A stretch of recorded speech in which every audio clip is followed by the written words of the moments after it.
And this weekend on the NTD's The Nation Speaks, an episode on the Russia-Ukraine conflict. The war began on February 24th, just over 3 weeks ago. And while negotiations are underway, there's not yet an end in sight. So some countries are preparing for the worst, like Poland. The country itself understands all too well the reality of Russian aggression. They've fought 19 wars already. We hear from a Polish geostrategic analyst to understand what this war means and where it could go.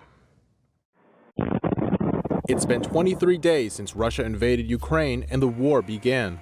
Worldwide, people are holding their breath, wondering if it will end through negotiations or global conflict. And Poland is getting ready for the war. Jacek Bartoszek has the war on his doorstep. He's the founder and CEO of Strategy and Future, a think tank based in Warsaw, the capital of Poland. He published a book in January titled World War III is Coming. Will America abandon Poland to Russia? On top of taking in the largest number of Ukrainian refugees, Bartoszek says Poland is preparing for an all too familiar battle. Our political leader announced the largest military overhaul and modernization program in the history of the Republic. We will be spending a lot more. We'll be loaning money from the world market even to field a military that can take up a fight.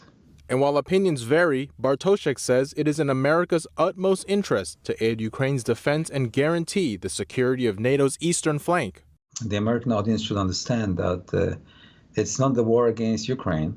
Actually, Russia decided to undermine the world order that was underpinned by the American guarantees and the American credibility in Eurasia.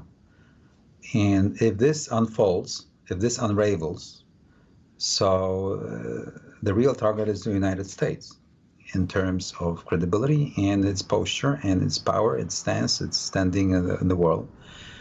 And the Russians simply want to have a completely new architecture and new place in the world for them.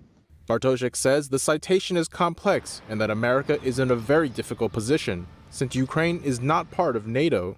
It's a very thin line, very difficult, like a ballet. It's a very difficult foreign policy undertaking. And I'm every day watching what the Americans are doing, and everybody's watching. Poles are watching, the Russians are watching. Watch out, the Chinese are watching what your attitude looks like, whether this attitude will play out the same in terms of Taiwan and its challenge of against Taiwanese, the Western Pacific and elsewhere. Everybody's looking to see if the United States is still the predominant power in the world affairs. But when it comes to world positions, one thing is certain. Bartoszek says regardless of how the war ends, Russia cannot be allowed to keep its status as a great power.